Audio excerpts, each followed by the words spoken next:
Stop calling me a firefighter. Firefighters save buildings. My job is to convince you that the building was ugly.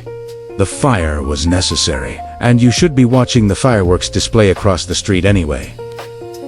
I don't unburn the rubble. I reconstruct the reality of why it burned. But I can't do it alone. I'm not a hypnotist. I need an accomplice, and that accomplice is you. You think you are the jury, sitting high on the bench, weighing the evidence with moral clarity. You aren't. You are the clay in my hands. And frankly, you are surprisingly eager to be molded. Let's look at the first tool in the box. It's not bribery. It's not blackmail. It's the dictionary. Language isn't a description.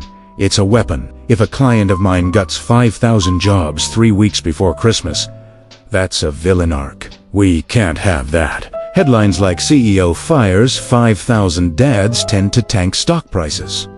So I perform surgery. I cut out the word fired, which implies violence, tragedy, and a loss of control and I replace it with right side. Do you feel the temperature drop in the room? Fired is a dad coming home to tell his kids they can't go to camp this summer. It's visceral. But right-sizing, that's a math problem. It implies the company was previously wrong-sized, and we are simply correcting a geometric error in the org chart. I didn't destroy a livelihood. I just solved an equation. And you buy it. You read strategic restructuring in the business section, and you nod. Your brain processes it as necessary corporate hygiene, not a humanitarian disaster. We haven't changed the facts. The dad is still unemployed, but I've placed a silencer on the gun so you don't hear the bang. It hits darker. Look at how we talk about war or industrial negligence. When civilians die, it is murder. It is horrific. But when we call it collateral damage, it sounds like a shipping error. Collateral suggests something secondary, incidental, a footnote in the grand plan. It creates a psychological buffer zone between your breakfast and the blood. You aren't a bad person for not caring. You've just been programmed by a euphemism filter I installed. But sometimes the surgery fails. The math doesn't work. The oil spill is too big. The photos of the dead birds are too clear. The CEO was caught on tape saying something indefensible. Euphemisms won't save us there. That is when I use the dead cat. Picture a dinner party. You are losing an argument. The facts are against you. You're sweating, and you are about to be humiliated. You have two options. You can apologize, which is weak, or you can pull a dead cat out of a bag and slam it onto the dining table. Everyone screams. They talk about the fur. They talk about the smell. They talk about your audacity. But guess what they aren't talking about anymore? The argument you were losing. In my line of work, I don't need you to like my client. I just need you looking at something else. When a structural failure causes an environmental disaster, I don't advise the board to debate the chemistry of the leak. That's a losing battle. Instead, we throw the cat. We leak a story about a rival executive's affair. We launch a controversial ad campaign that triggers a culture war. We dig up a tweet from 10 years ago that makes everyone angry about woke culture or traditional values. You might think, that's stupid. I'm not that highly distracted, but you are. I'm strictly exploiting your battery life. Your brain is an energy-saving machine that hates hard work. It prefers a simple, loud lie to a complex, quiet truth. You want a villain you can understand so you can ignore the system you can't. The environmental disaster is boring. It's 400 pages of chemistry and regulations. It makes you feel helpless. But the dead cat, the culture war, the celebrity feud, that's fast food. It's spicy, it's cheap, and you eat it up because it requires zero intellectual labor. You can take a side instantly. You can tweet about it. You can scream about it. It gives you an immediate rush of dopamine and moral superiority without the headache of nuance. This brings us to the reality of the market today. 10 years ago, the job was to hide the body. Now, everyone has an iPhone. The body is going to end up on Twitter within 4 minutes. So I don't hide the truthy. Drown it. We are living in the age of the marketplace of truth. Truth is no longer a solid rock. It's a product on a shelf, and my job is to make sure my product has better packaging than the reality. I flood the zone. I pump out 5 other stories that are just plausible enough to be true and just spicy enough to be shared. I create alternative facts. I don't say the whistleblower is lying. Primera sa, EAS. A subjective interpretation driven by a personal agenda. I create a competing narrative. I'm not selling facts anymore. I'm selling validation. If you hate banks, I will frame my client as a victim of overzealous government regulators. If you hate the mob, I will frame him as a martyr of cancel culture. I don't care about the ideology. I care that you buy the product. You consume my narrative not because it's true, but because it feels good. It fits the shape of the world you want to see. So, when you see a scandal explode and then suddenly vanish, replaced by the next outrage, do not congratulate yourself on being informed. Ask yourself, what is the dead cat on the table right now? And what is the conversation that just stopped happening because everyone is staring at it? You think you are the judge? In reality, you are just the audience at a magic show, clapping exactly when the cue card tells you to clap. While you are arguing about the semantics of restructuring or the outrage of the day, the real machinery is grinding on in the background, untouched, but distraction is just the warm-up. It clears the room. Once you're arguing about the dead cat, once you're distracted by the smoke, the real work begins. I stop targeting your head. Logic is too expensive to maintain. I aim for the gut. I don't want you to just look away from the fire. By the time I'm done, I want you to hand me the gasoline. Why do I help the arsonist? Because you love him. You claim you want justice, but justice is boring. Justice is a courtroom with fluorescent lights, bad coffee, and endless paperwork. It's slow. It's technical. You don't want a verdict. You want a comeback story? You want the Rocky montage? You want to see the fallen champion wipe the blood off his face and rise again. And I know exactly how to sell you the ticket. When the dead cat strategy stops working, when the photos are too graphic and the public anger is boiling over, I don't fight the current. I dive straight into it. When the facts are dead against us, I switch to industrialized compassion. Step 1.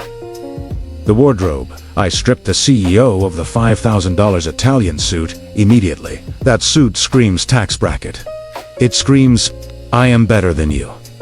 We can't have that. I put him in a beige cardigan from Target. I sit him in a garden with a stray tricycle left visibly in the background. I lower the camera angle to make him look small, harmless, shrinking. I script the stammer. I choreograph the exact moment he takes off his glasses to rub his eyes.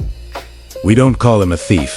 We say he lost his way while trying to save the company. We don't call him a predator.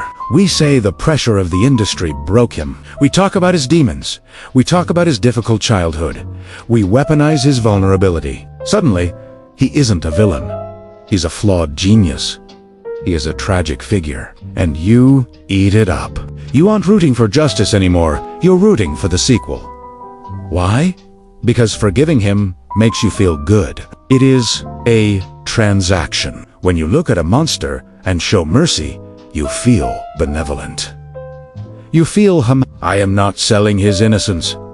I'm selling your own ego. I am selling you the feeling of being a good person who believes in second chances. By the time I am done, the actual victims of the people who lost their jobs or their health are pushed into the background, becoming bitter extras in the movie of the CEO's redemption. But what if the evidence is bulletproof? What if the crime is so heinous that no beige cardigan in the world can fix it? What if the redemption arc is impossible because the audience simply refuses to buy the ticket? Then I stop trying to seduce you. I stop trying to make you love him. I switch to the nuclear option. I bank on your exhaustion. We call this flooding the zone. In the old days, censorship meant burning books. It meant locking information in a vault. Today, that doesn't work. Today, censorship is noise. If a leaked memo proves my client is guilty, I don't burn it. That looks suspicious. Instead, I release 10,000 other documents the same hour. I dump boring financial reports, internal emails about the cafeteria menu, complex tax codes, conflicting witness statements, and irrelevant technical data. I create a traffic jam. I know you. You have a job. You have kids. You have a mortgage. You have a limited supply of mental energy. You cannot read 10,000 pages of discovery documents. You cannot parse the truth from the noise. You will try for about 5 minutes. You will read a headline, then a contradictory headline, then a thread arguing about the font size of the memo, and then your brain will trigger a safety mechanism. Apathy. You will check out, you will shrug your shoulders and say, they're all lying anyway. Or it's too complicated. Or both sides are just as bad. That is the victory condition. I don't need you to believe the lie. I just need you to be too tired to find the truth. The moment you scroll past the story because it's just more drama, I have one. The scandal doesn't vanish. It just becomes background radiation toxic, present but invisible to your tired eyes. But the money isn't the real cost. The environment isn't even the real cost. The casualty is you. The casualty is your gut instinct. Because I have been so good at my job, because I have manufactured so many fake apologies and staged so many redemption arcs, you can no longer tell the difference between performance and reality. When a public figure actually cries genuine tears of remorse, you roll your eyes. You think, good acting? When a company actually tries to fix a mistake, you sneer. You think it's a PR stunt. When a victim speaks out, you look for the hidden agenda. We have poisoned the well. We have created a world where skepticism is the only safe survival strategy. But skepticism without action is just paralysis. By industrializing empathy, we have killed it. By mass-producing truth, we have rendered it worthless. I told you at the beginning that I reconstruct reality, but that was a lie, too. I don't reconstruct reality. I deconstruct you. I strip mine your attention span, your empathy, and your trust, piece by piece, until you are the perfect zombie consumer of disasters. You watch the world burn, and instead of grabbing a bucket, you just rate the fire on a scale of 1 to 10. So, where does that leave us? You are standing in the middle of the noise. The algorithm is screaming at you. The headlines are designed to trigger your fight-or-flight response. The apologies are scripted by people like me in beige cardigans. The next time you feel a sudden surge of outrage, freeze. The next time you feel a wave of pity for a powerful man in a sweater, stop. Look at the hand feeding you the meat. Don't ask, is this true? That is the wrong question for the modern age. Ask, why do they need me to feel this right now? Ask, what is the noise trying to drown out? In a world designed to keep you comatose, the only act of rebellion is to wake up. Don't hand me the gasoline. Watch the fire, and for God's sake, ignore the cat.